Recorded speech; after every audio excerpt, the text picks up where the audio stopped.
Welcome back. South African scientists are becoming concerned about how rapidly the COVID-19 pandemic is spreading in Europe, noticing similarities in the factors driving a second wave. Countries like France, the UK and Germany have gone into yet more lockdowns to stop the spread of the virus.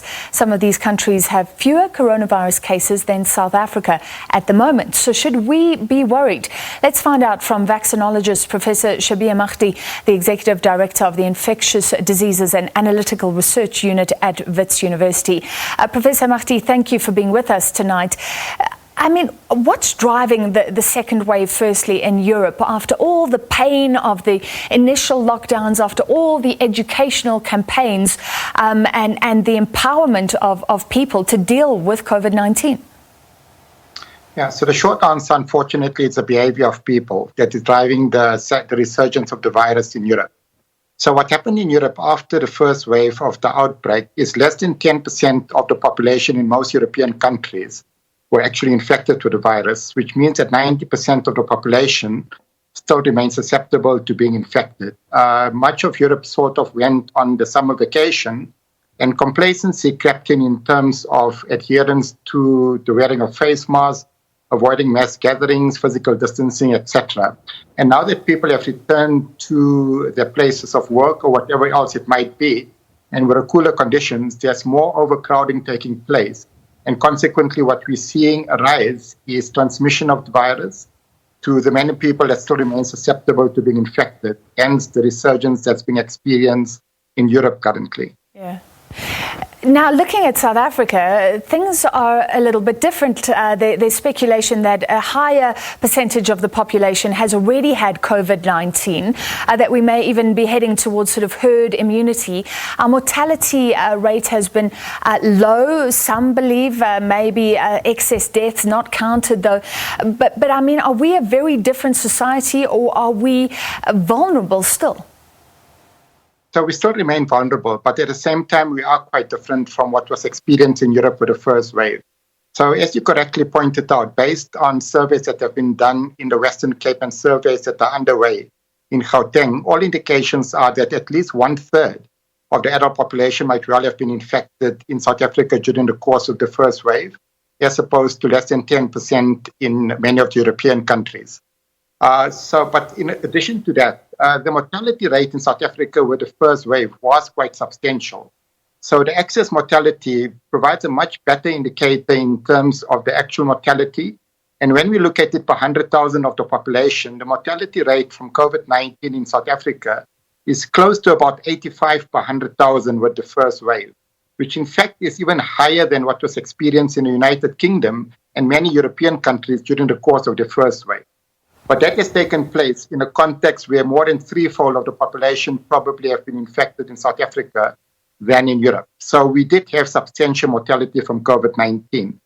So because such a high percentage of the population have likely been infected the first time around, it's difficult to extrapolate from what's being experienced in Europe currently to what might transpire in South Africa. Yeah.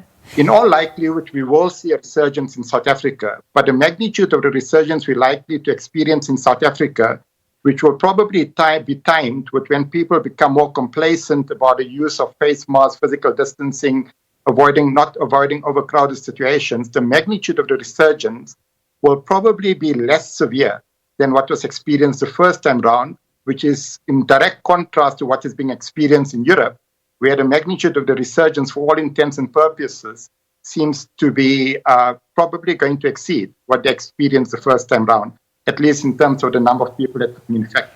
So the high infection rate is a form of protection.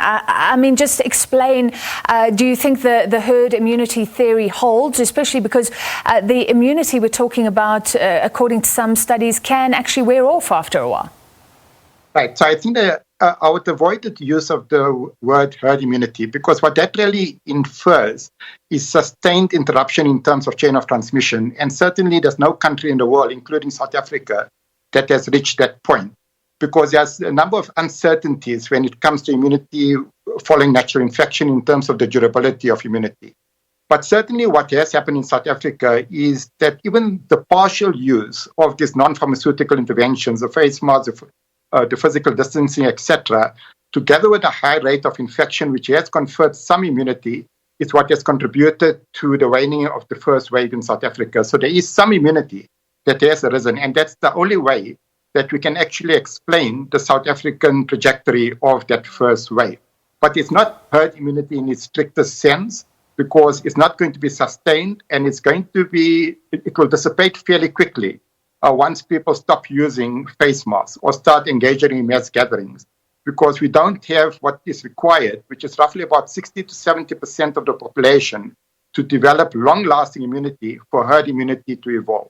So, like I said, yes, there's an element of immunity that is being induced in the community, which is assisting us and which will assist us in terms of preventing a massive resurgence, but it is not herd immunity in a strictest sense. Final question.